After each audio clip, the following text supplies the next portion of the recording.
గలతీయులకు రాసిన పత్రిక మొదటి అధ్యాయము 20వ వచనంలో పౌలు భక్తుడు ఎలా అంటాడు. పౌలు ఏమంటాడంటే, దేవుని ఎదుట నేను అబద్ధమాడట్లేదు అంటాడు. ఈరోజు దేవుని సేవకులే అబద్ధం అంటాం చాలా దారుణం అండి. దేవుని సేవకులని చెప్పుకుంటూ, దేవుని సేవకురాలు భార్యలని చెప్పుకుంటూ ఇన్ని అబద్ధాలు ఆడుతున్నారండి.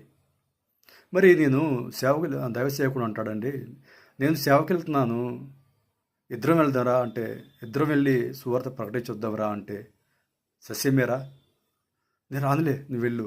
మరి ఒక్కదాని నువ్వు ఎలా ఉంటావు?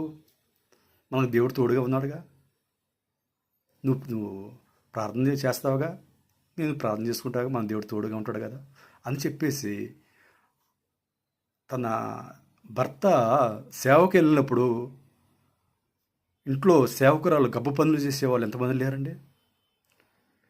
ఎవడకు పడితే వాడికి ఫోన్లు చేసి ఇంటికి రప్పించుకొని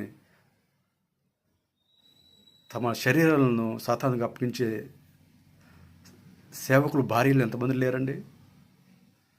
అలాగే పుట్టింటికి వెళ్ళిన సేవకురాలు పుట్టింటికి వెళ్తే పాస్టర్లో ఇంటి దగ్గర ఉండి సాతాను వలలో పడి ఎంతమంది అండి సేవకులు పాపములు పట్టలేదు ఇంట్లో. రాత్రులు ఎలా ఉంటున్నావా, ఒకడు ఉంటున్నావా అంటే భార్య ఫోన్ చేస్తే, మనకు దేవుడు తోడుగా ఉన్నాడుగా, మనకి నాకేం భయం అని కబుర్లు చెప్తూ అలా పాపం చేస్తూ ఎంతమంది సేవకులు కాలాన్ని గడిపేస్తున్నారండి.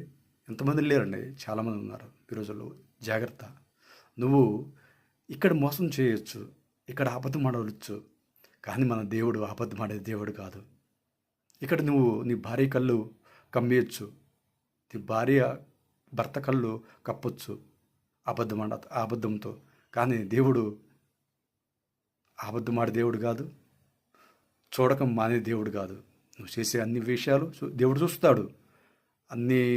నువ్వు ఆడే అబద్ధం దేవుడు అన్నీ గమనిస్తూనే ఉంటాడు. వాటికి తగిన శిక్ష నీకు రాకముందే నువ్వు ఈరోజే దేవుని సేవకుడుగా నువ్వు చేసిన తప్పులు నువ్వు ఇప్పటి వరకు హృదయపడి దేవుని పాదాల వద్ద క్షమాపణ